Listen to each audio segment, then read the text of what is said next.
Ce programme vous est offert par Illico Cash.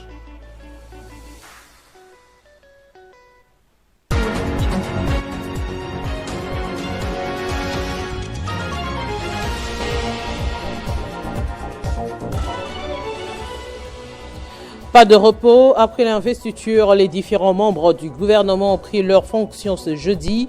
Déjà ce vendredi se tiendra le tout premier conseil de ministres du nouveau gouvernement. Dans ce journal, on revient sur les temps forts des remises-reprises secteur par secteur. Metrokin, le directeur général de cette entreprise, a rencontré le président de l'Assemblée nationale. Au menu, le transport urbain à Kinshasa, la capitale. Il souffle sur une nouvelle bougie. Il s'agit du président de la République qui célèbre ce 13 juin sa naissance. Merci de choisir Télé 50 pour vous informer. Bienvenue dans ce journal. Anthony Kinzo Kamole, ancien directeur général de l'Agence nationale pour la promotion des investissements ANAPI, a été nommé par Félix Tshisekedi comme nouveau directeur de cabinet. Il remplace Guilan Niembo qui a été promu au poste de vice-premier ministre en charge du plan. La nomination de Kinzo Kamole a été officialisée ce jeudi par décret présidentiel diffusé sur la télévision nationale. Depuis juin 2022, il était à la tête du réseau international des agences francophones de promotion des investissements. Et puis le président de la République célèbre ce 13 juin son anniversaire, ses 61 ans d'âge, une célébration que Télé 50 a matérialisée à sa manière à travers une émission spéciale dans la matinale.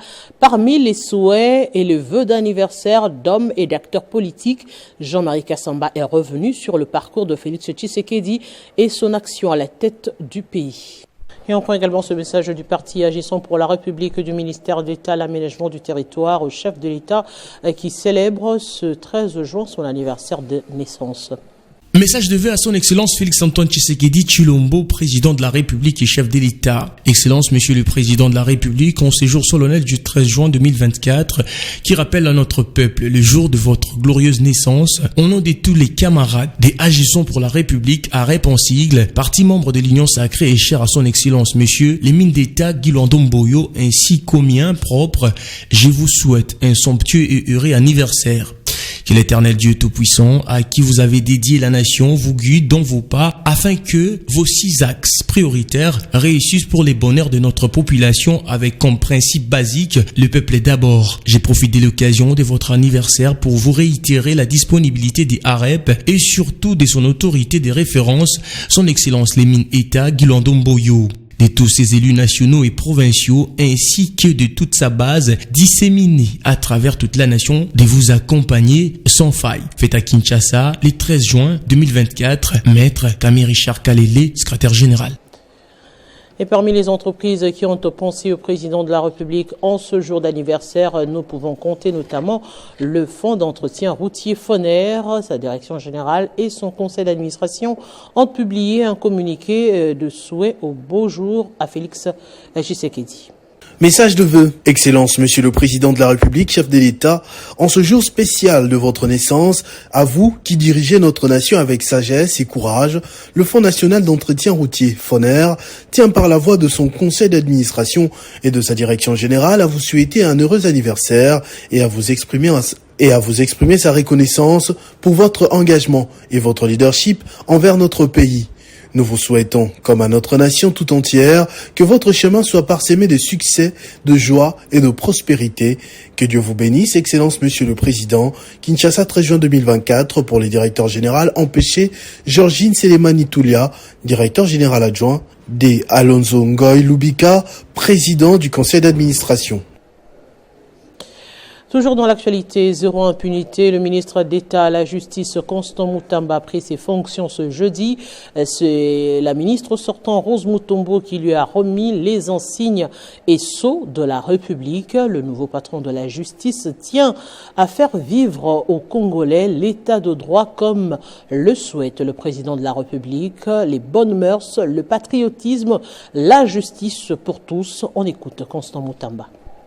Nous lançons notre mandat à la tête de ces portefeuilles régaliens. Parce qu'en fait, la justice est l'une des attributions fondatrices de la République. La République s'est constituée d'abord pour pouvoir assurer la justice aux citoyens. Et c'est pourquoi de tout temps, la justice a toujours relevé des ministères régaliens. Et c'est pourquoi nous allons travailler sous le slogan « Impunité zéro ». Nous ferons de l'ordre et de la justice nos maîtres mots de gestion de ce ministère. Un ministre de la Justice est appelé à moraliser la vie publique, à moraliser la société. Ça va donc être notre cheval de bataille, celui des remettre de l'ordre dans tous les secteurs de la vie publique. Nous serons donc ce ministre qui va imposer la dictature de la loi. Rien que la loi. Et pour ça, j'invite les parquets, la police judiciaire dans son ensemble, ainsi que la police judiciaire, du parquet ou des parquets à pouvoir s'inscrire dans la nouvelle vision du chef de l'État. Plus rien ne sera comme avant, c'est le travail, rien que le travail. C'est la loi, rien que la loi. Il faudra donc arrêter désormais tous ceux qui vont s'écarter de la loi, qui qu'ils soient, d'où qu'ils viennent. Et donc je voudrais solliciter le soutien, l'appui de tous les agents de l'administration de la justice, mais aussi et surtout de tous les magistrats. Je ne suis pas là pour pouvoir créer des conflits, mais faire appliquer la vision du chef de l'État qui nous a confié. Au ministère du Plan, Guilain Niemboué, le nouveau vice-premier ministre en charge du plan et coordination à l'aide au développement. Il remplace ce fauteuil Judith Souminois, nommée Premier ministre il y a quelques mois par le chef de l'État. Revenons sur la cérémonie de prise de fonction avec Bédrine Kenge. Après avoir travaillé pendant 3 ans comme directeur des cabinets du président de la République, Guilain Niemboué est désormais vice-premier ministre chargé du plan et de la coordination d'aide au développement. Cet homme d'État, connu comme un très proche de Félix Tshisekedi, est entré en fonction ce jeudi après la cérémonie de remise-reprise avec le ministre AI du plan, Pascal Bitika. Prenant la parole, Guilain Niemboué a remercié le chef de l'État, Félix Antoine Tshisekedi, pour la confiance faite en sa personne. Les grands projets, nous les connaissons. Le PDL nous attend. Le pied ferme, le climat des affaires, vous savez. C'est une question que nous allons travailler d'arrache-pied ensemble. Les problèmes d'investissement, vous imaginez très bien que nous devons permettre à ceux qui veulent choisir la RDC comme le pays de leur investissement puissent trouver un bon accueil et les aider, les accompagner de la bonne manière pour que leur investissement puisse trouver fruit et écho dans notre pays. Les successeurs de Judith Souminois Toulouka, actuellement première ministre, Guilain Niemboué devra poursuivre le projet du développement de 145 territoires. Et le nouveau patron du secteur de l'agriculture, Grégoire Mouchali, a pris les commandes des mains de son prédécesseur José Mpanda. À cette occasion, il a promis de promouvoir l'innovation, la durabilité et l'inclusion dans le secteur agricole. Passation des flambeaux, acte symbolique marquant l'entrée en fonction du nouveau patron de l'agriculture en RDC. Grégoire Mouchali, qui a pris officiellement possession du ministère de l'Agriculture, promet de tout mettre en œuvre pour relever les défis de ce secteur, conformément à la vision du chef de l'État et sous la direction de la première ministre, Judith Souminois. La remise et reprise s'est déroulée en présence de plusieurs compatriotes venus manifester leur soutien à celui qui va désormais présider aux destinées du secteur agricole en République démocratique du Congo. Cette cérémonie intervient un jour de la participation de Grégoire Mouchali à l'investiture du gouvernement de la République en sa qualité de nouveau ministre de l'Agriculture. Antoinette Kipoulou s'en va à la tête haute du ministère de la formation professionnelle, satisfaite d'avoir joué sa partition dans la construction d'un système de formation professionnelle efficace en RDC, après avoir initié des réformes dont la tenue de l'examen national de fin d'études professionnelles qui est à sa 4e édition pendant 2 mandats. L'ancienne ministre a été remplacée à ce poste par Marc Ekila. Précision dans cette cérémonie de remise reprise. Tout a commencé par la prière, comme ce fut le cas il y a 3 ans, exactement le 29 avril 2021, lorsque Antoinette Kipulu Kabenga, alors nommée, prenait les commandes du tout jeune ministère de la formation professionnelle et métiers. Ce jeudi 13 juin 2024, elle n'a pas dérogé à sa règle d'or, consciente qu'en toutes circonstances, il faut rendre grâce à Dieu. Bien que mue, c'est une Antoinette Kipulu Kabenga, sereine et fière d'avoir joué sa partition dans la mise en place d'un système de formation professionnelle cohérent et efficace qui a cédé le fauteuil au nouveau locataire du ministère de la formation professionnelle, Marc Ikila. Vous serez toujours là comme notre consultante permanente, surtout après avoir passé 3 ans à la tête du ministère. Et ce ne serait pas évident de vous balayer d'un revers de la main, ce ne serait pas évident.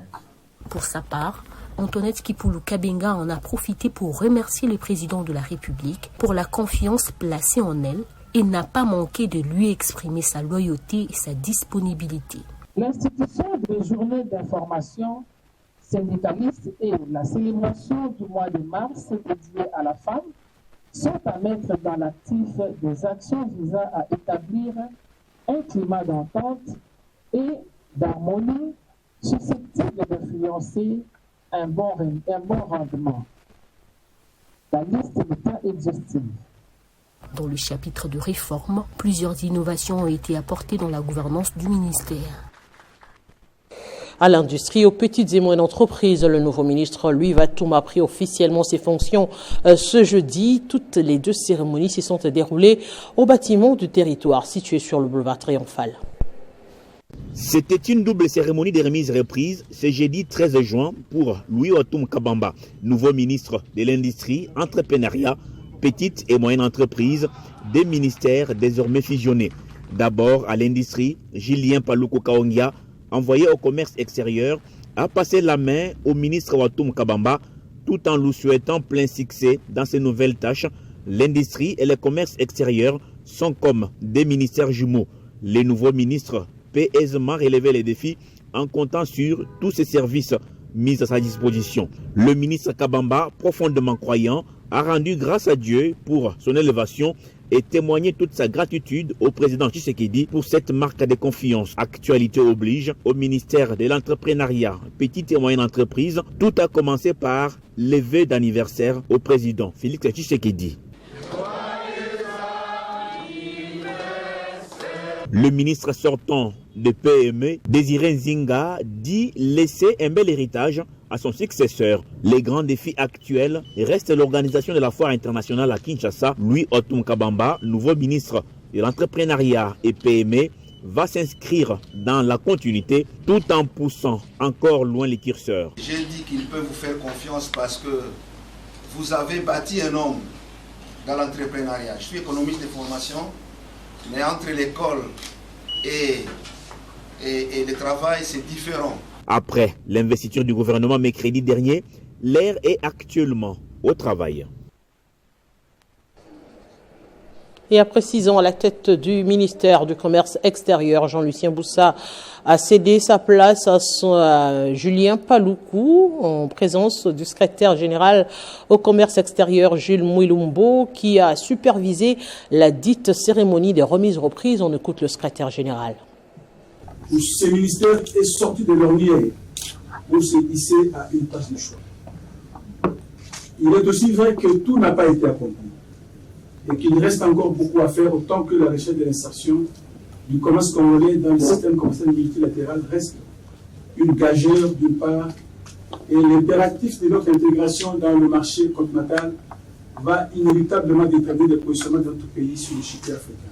Excellence, Monsieur le ministre, la conviction de l'ensemble des cadres et agents du ministère du Commerce extérieur ainsi que des structures sous tutelle dont la réputation le plus à démontrer constitue une opportunité pour pousser davantage les échanges commerciaux de la RD Congo. Il s'agit de la conquête des parts du marché, de la facilitation des échanges commerciaux, de la promotion des produits à fort potentiel à l'exportation, de la compétitivité de nos produits, de la mise en œuvre des accords commerciaux au niveau multilatéral, régional que bilatéral, ainsi que des stratégies globales ou sectorielles.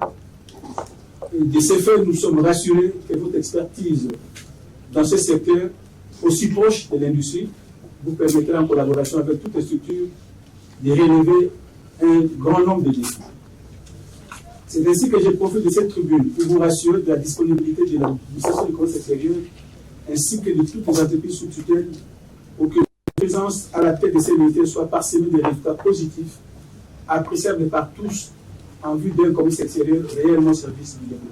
Enfin, je vais clore mon propos par réitérer à votre Excellence les vives et chaleureuses félicitations de l'ensemble du personnel de toutes nos structures et vous souhaite plein succès dans vos nouvelles fonctions. Et au ministère de la Jeunesse, c'est justement la plus jeune membre du gouvernement qui prend les commandes. Noéla Yeganagato s'aligne pour une jeunesse éveillée, outillée et dynamique pour relever les défis de l'heure. Comme à l'Assemblée nationale mardi pour l'investiture du gouvernement,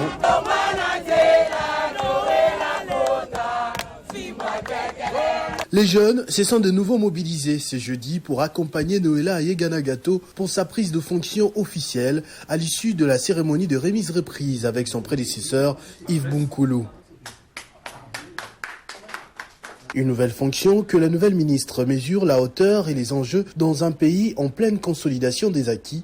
Le nom de notre ministère nous le rappelle bien. Nous voulons une jeunesse dynamique, utile, qui trouve sa place dans la société d'aujourd'hui. Avec l'impulsion de son Excellence, Madame la Première ministre, qui entre dans la vision du chef de l'État, nous allons travailler pour la jeunesse congolaise. Je remercie le chef de l'État pour sa confiance. Nous comptons sur tous les jeunes pour écrire une très belle page de l'histoire de notre pays. Un moment riche en émotions pour l'ancienne responsable adjointe de la commune de Ngaliema qui défendra désormais les intérêts de la jeunesse au sein du gouvernement souminois. Parmi les nombreux invités présents à cette cérémonie, ses anciens collègues convaincus de sa réussite dans ce portefeuille. Nous devons aller soutenir notre collègue qui a été élevé au rang de ministre. Et c'est pour nous l'occasion de féliciter son Excellence, Monsieur le Président de la République, pour ses choix judicieux qu'il a portés sur notre collègue. En plus des compétences qu'elle avait en tant qu'autorité municipale, cette fois le chef de l'État a songé bien de l'élever en tant que ministre de la Jeunesse. Et nous, qui sommes jeunes leaders, nous serons donc derrière elle pour l'accompagner, la soutenir, et aussi faire des suggestions pour que l'étendard de la jeunesse soit élevé le plus haut possible à travers elle. Dans le programme souminois validé par l'Assemblée nationale dans la nuit de mercredi, la jeunesse occupe une place de choix. Elle est capable de booster les choses pour sortir le pays du noir dans plusieurs secteurs vitaux. C'est dans cet esprit que Noéla Yeganagato arrive dans ce ministère de la jeunesse et éveil patriotique. Des affaires foncières aux hydrocarbures, Molendo Sakombi a pris officiellement ses fonctions à ce ministère. L'ex-patron des terres congolaises, désormais ministre des hydrocarbures, dit venir dans ce ministère avec l'ambition de faire de ce secteur un moteur de croissance économique et de développement de la RDC. Tout débute aux affaires foncières, une mobilisation massive, l'animation des militants, la présence des cadres et agents du ministère, le ministre sortant accueille l'entrant, le tout dans une ambiance conviviale. Direction les locaux du cabinet, Aimé Molendo Sakombi passe ainsi les flambeaux à sa successeur, Akasia Bandoubola, qui hérite d'un ministère aux multiples réformes entreprises, surtout dans l'administration. Ensemble, nous avons entrepris des réformes courageuses pour sortir le ministère des Affaires foncières de la torpeur dans laquelle nous l'avions trouvé, dépoussiérer les dossiers, capacité, moraliser les cadres et agents. C'est au ministère des hydrocarbures qu'il est désormais ex-ministre des Affaires foncières se rend. En face de lui, le sortant Didier Boudimbo dans cette brève cérémonie permettant à Molendo Sakombi de prendre officiellement ses fonctions en tant que nouveau ministre des hydrocarbures congolais. Aujourd'hui, le secteur des hydrocarbures se trouve à la croisée des chemins. La RDC dispose d'un potentiel considérable en matière de ressources fossiles. Nous devons donc relever le défi de les développer autour des contrats de partage de production et des concessions productrices minutieusement étudiées qui tiennent compte des contraintes prévalant sur nos aires protégées. La RDC doit rentrer dans la cour des grands en matière de production pétrolière. J'arrive donc humblement dans ce ministère avec l'ambition de faire du secteur des hydrocarbures un moteur de croissance et de développement de notre beau et cher pays. Nous avons le devoir d'exploiter ces ressources de manière responsable et planifiée pour qu'elles profitent à l'amélioration des conditions sociales de la population. Pas de temps à perdre pour les gouvernements souminois, auxquels la population est dans l'attente des résultats. Molindo Sakombi s'est mis déjà au travail. On change carrément de chapitre. À l'Assemblée nationale, Vital Kamerhe a accordé une audience à une délégation de Métrokin conduite par son directeur général. Il s'agissait d'une rencontre didactique qui a convaincu l'hôte. Le président de l'Assemblée nationale, Vital Kamerhe, a reçu une délégation de Métrokin, conduite par son directeur général, Eric Onepungayongo, pour une séance de travail. 2 pour l'ONATRA, 2 pour nous. C'est déjà le coût du projet pour aller de la gare centrale jusqu'à l'aéroport si on construisait seulement 2 voies. Au menu de leur entretien, la présentation du projet Métrokin, les avancées en ce qui concerne la première phase, gare centrale, aéroport de Ndjili. Le président de l'Assemblée nationale a soulevé l'importance du projet et a promis l'implication de l'Assemblée nationale pour la mise en œuvre. Le directeur général en est donc ressorti satisfait. Dans le cadre du projet Métrokin, nous avions parcouru ensemble le projet, les avancées, et nous lui avions aussi fait savoir que bientôt, ça veut dire dans un bref délai, les travaux vont commencer et nous sommes venus aussi solliciter l'appui de l'Assemblée. Pourquoi? Parce que c'est un problème qui ne concerne pas seulement l'exécutif. Il y a des tracés qui sont là pour la deuxième phase, la troisième et la quatrième phase qui doivent être écoulés en termes de loi pour être sécurisés comme des zones non édificantées. Pour rappel, lors du Forum économique France-RDC de Paris, Métrokin a signé avec Alstom et l'AFC, qui est un des leaders financiers et développeurs dans le secteur. Après la sortie et installation du gouvernement souminois, la Fondation katangaise se lance dans la sensibilisation et la redynamisation des jeunes pour les prochains enjeux, ce qui justifie le retour du président de la structure au pays pour appeler les uns les autres à l'adhésion massive à la Fondation katangaise.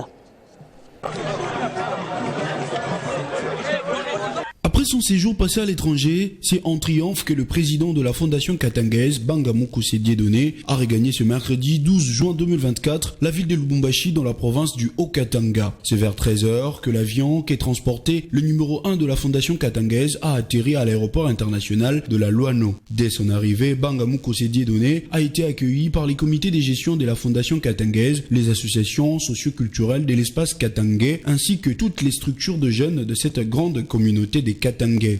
Et c'est là sous une douce ambiance de danse folklorique.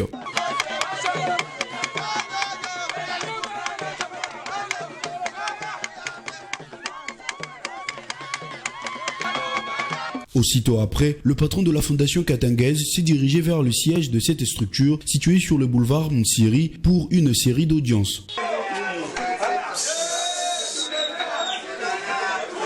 Après un entretien avec le comité de gestion de la Fondation katangaise, le président Bangamoko Dieudonné a devant les responsables des structures de jeunes de la jeunesse katangaise insisté sur l'unité entre Katangais. Il a ensuite invité chaque fille et fils du Haut-Katanga à une adhésion massive dans sa vision qui vise le développement intégral de l'espace Grand Katanga. Bangamoko Dieudonné a promis son implication à défendre les intérêts de Katangais, que la voix de ses filles et fils soit entendue partout. Et au Congo central, les députés nationaux et provinciaux ainsi que les fédéraux de la dynamique Agissons et Bâtissons DAB ont annoncé ce jeudi leur soutien à la candidature de Jean-Michel Samalukonde Kyenge au poste de président de la Chambre haute du Parlement. C'était dans une déclaration lue par maître Eric Dichinga, coordonnateur provincial de la DAB. Nous, députés nationaux et provinciaux, ainsi que les fédéraux de la dynamique Agissons et Bâtissons du Congo central, réunis ces jours pour examiner les enjeux politiques de l'heure, spécialement les élections du bureau définitif du Sénat. Face à cette situation, nous sommes déterminés à apporter notre soutien indéfectible à l'honorable sénateur Samalukonde Kyenge Jean-Michel, autorité morale, au poste de président du bureau définitif du Sénat. À cet effet, nous voudrions bien solliciter le suffrage des honorables sénateurs en faveur de la présente candidature. L'occasion faisant les larrons, la dynamique Agissons et Bâtissons en sigle DAB, Congo central, composé de ACO, AREP, ADPC, AVRP, INAFEC, ADP, PALU, ABG, APP, PDG réitère son soutien sans relâche au président de la République, son Excellence, M. Félix Antoine Tshisekedi Tshilombo, chef de l'État, pour son esprit démocratique et d'émergence de notre pays. Nous ne pouvons pas terminer ces propos sans pour autant présenter notre gratitude au chef de l'État, ainsi qu'à son Excellence Madame la Première ministre, Souminwa Toulouka Judith, pour la nomination de nos cadres dans le gouvernement de la République.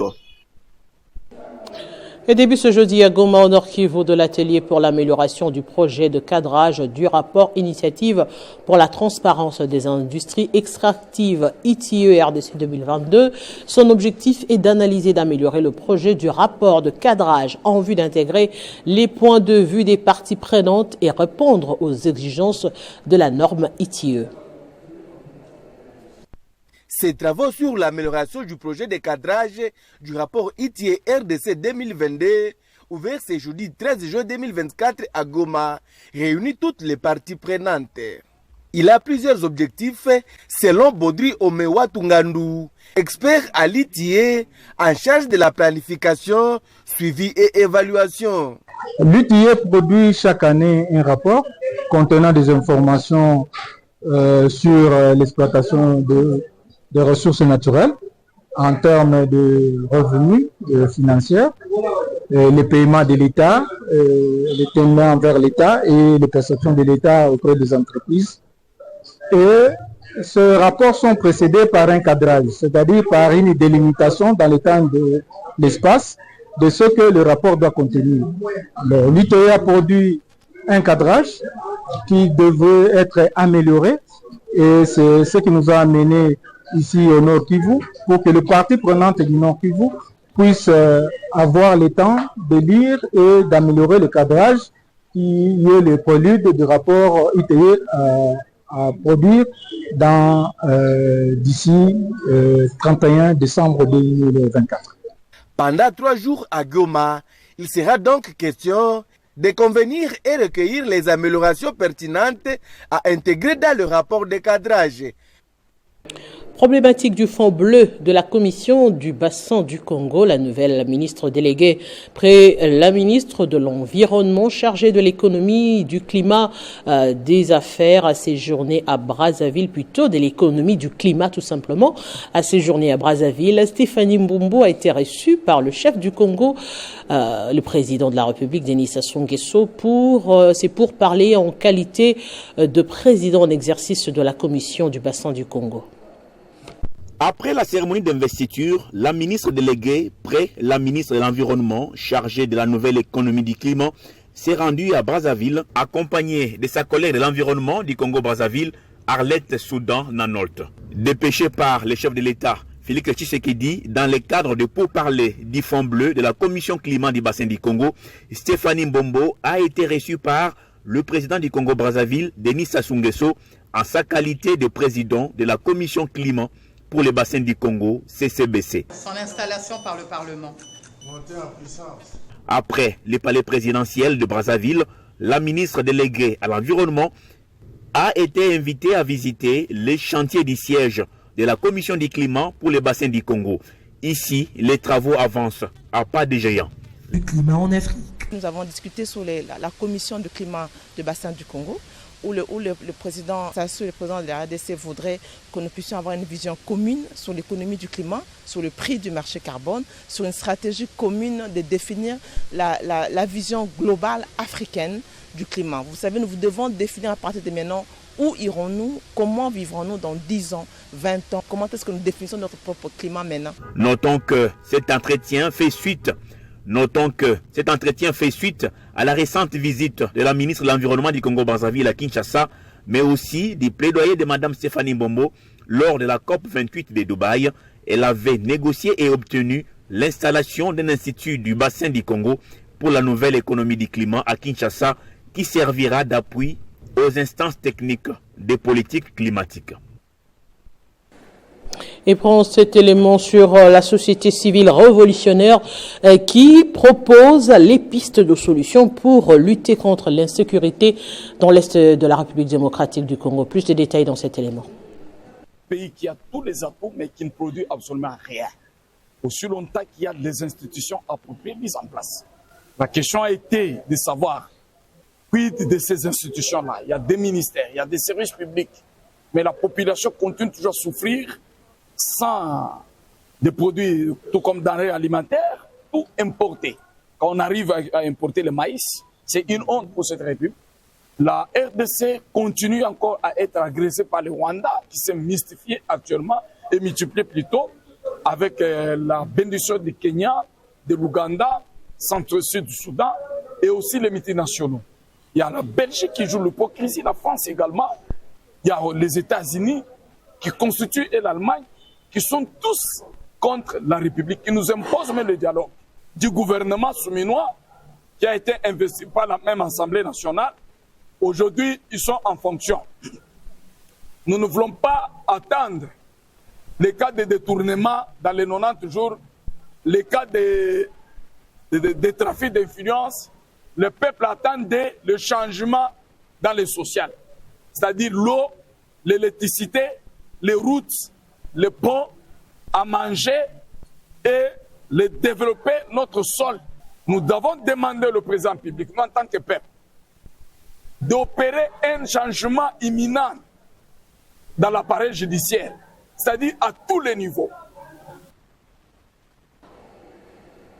Et en culture, le clip de la chanson sur les pratiques familiales essentielles a été présenté à Mbandaka devant la presse. Les jeunes de YouReport des différents comités de proximité de la communauté YouReport de Mbandaka, c'est la division provinciale de la jeunesse et initiation à la nouvelle citoyenneté en partenariat avec la communauté YouReport de Mbandaka qui ont organisé cette activité riche en couleurs avec l'appui financier de l'UNICEF.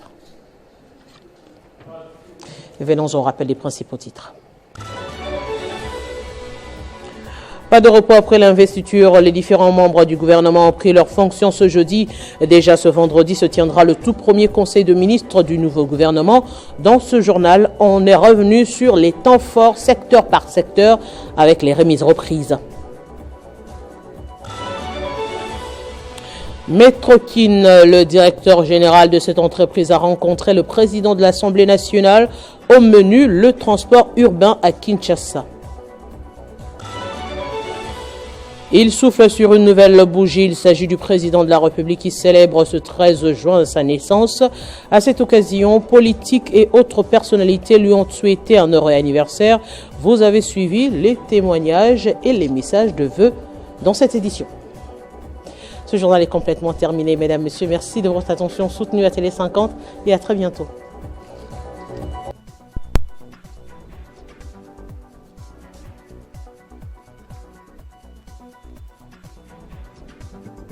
Retrouvez toute l'actualité en continu sur www.tele50.cb.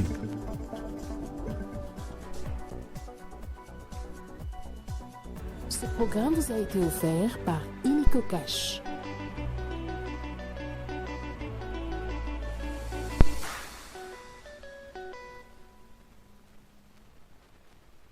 Déclaration politique du Parti des démocrates pour la bonne gouvernance, PDG en sigle. Les priorités des priorités du gouvernement Judith Suminwa Tuluka, Premier ministre, chef du gouvernement. Nous, membres du bureau politique du Parti des démocrates pour la bonne gouvernance, PDG en sigle, réunis ces jours autour du patriarche Modeste Mutinga Mutuishayi, autorité morale, avons passé en revue les péripéties de la mise en place des institutions issues des élections de décembre 2023. Après analyse de la situation politique et socio-économique du pays, déclarons ce qui suit. Exprimons notre gratitude à son Excellence Monsieur le Président de la République, chef de l'État, garant de la nation et champion de la masculinité positive pour avoir porté son dévolu sur Madame Judith Suminwa Tuluka en la nommant Première ministre de la République démocratique du Congo. Cette nomination historique marque un progrès remarquable dans les combats pour la valorisation et la promotion de la femme congolaise. Deuxièmement, remercions particulièrement l'Assemblée nationale qui, dans une séance marathon et animée, a procédé au cours de sa séance plénière du 11 juin 2024 à l'investiture du premier cabinet de Madame Judith Suminwa Tuluka.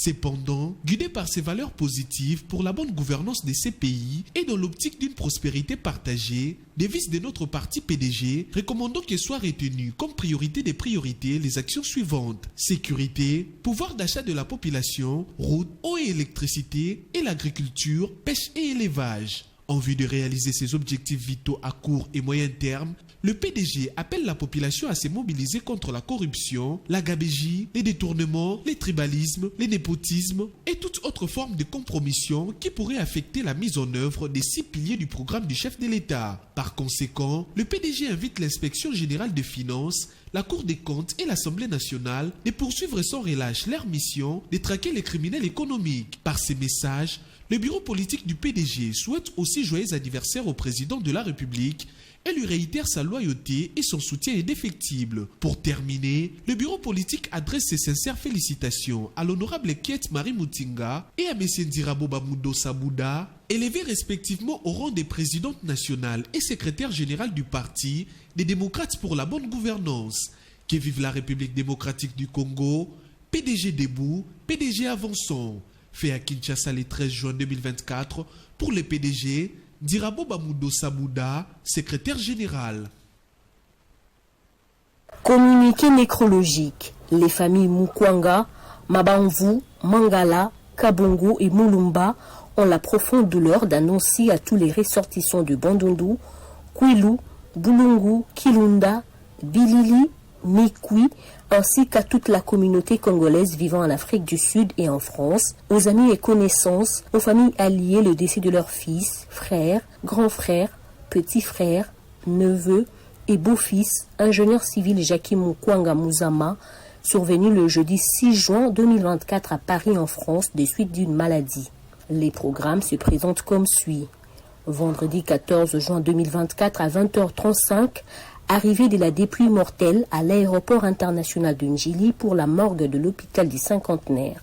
Dimanche 16 juin 2024, à partir de 19h, veillée mortuaire dans la salle KTM Ave Maria sur l'avenue 24 novembre, juste à côté de l'hôpital du Cinquantenaire.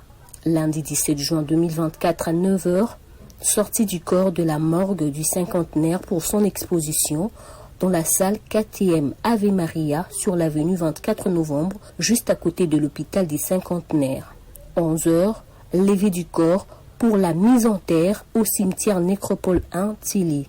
15h, bain de consolation à la salle KTM Ave Maria. Le présent communiqué tient lieu de faire part.